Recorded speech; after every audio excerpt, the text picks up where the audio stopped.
Assalamualaikum warahmatullahi wabarakatuh. Obboleeyyan kiyyaa akkam jirtan?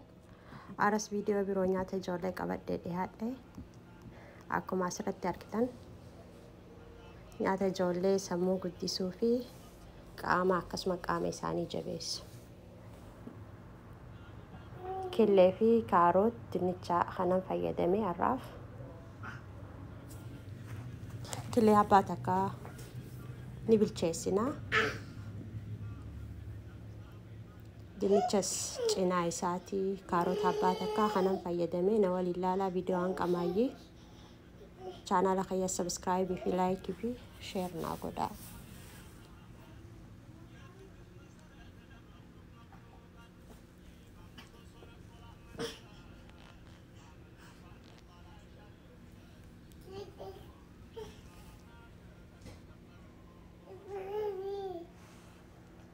Dhiifama sagalee duubaa ijoolleetu taphatu jira.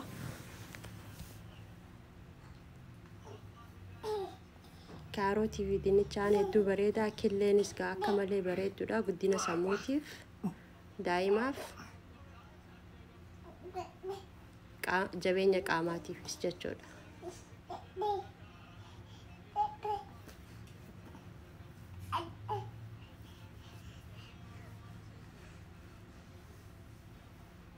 Kaarootiif dinnichaa irraa dhiqannee akkanatti xixiqqeessinee calraa jechuudha.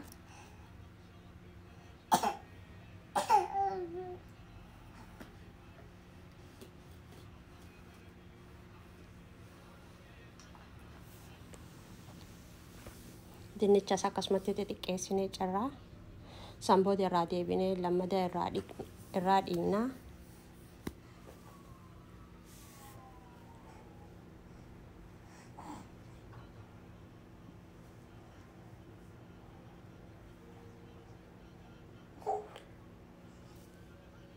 Maashina nyaata ijoollee itti daakan takkaa istiima hafuuraan akka bilchaatutti maashina saniin fayyadamaa. Distiinis ni danda'ama jechuudha.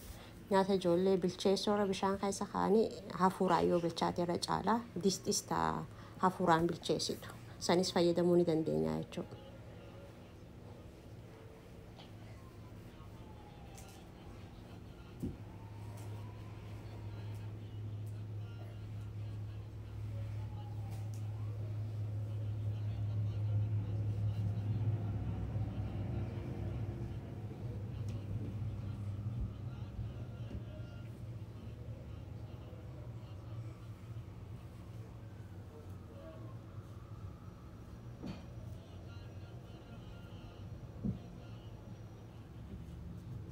Daqiiqaa 15 irra keenye hafuuraan waan bilchaate jecha daqiiqaa 15 suuta jee bilcheessaa jechuudha.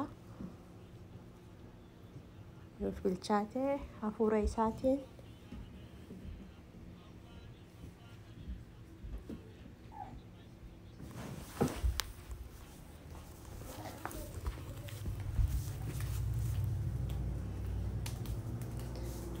amma ni daayinaa jechuudha.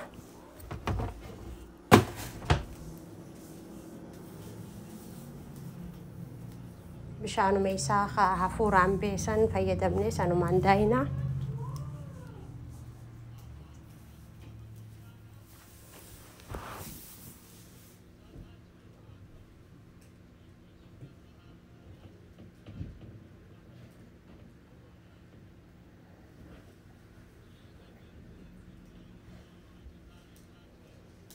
Bishaan waan irraa xiqqaate jechaaf kanuman irraa neqisanii nuti deebisee sanumaan akka xiqqoo qallatu godha jechuudha.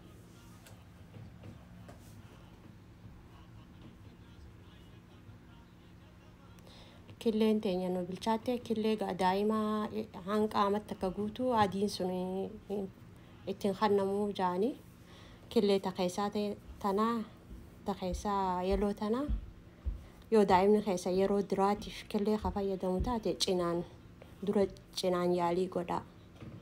Maaliif killeen yeroo hedduu alaarsika qabdi immoo guddina sammuu keessatti gahee guddaa qabdi jechuudha killeen.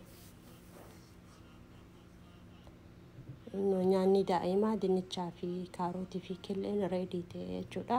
Olive oilis hedduu bareedaadha. Maaliif faatii waan ta'e jechaaf coconut oil ta'e olive oil ta'e keessa buusuu qabna nyaata ijoollee yeroo hunda.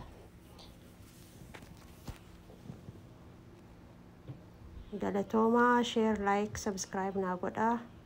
Viidiyoo biroo waan qabadhee dhiyaadhu nagaatti.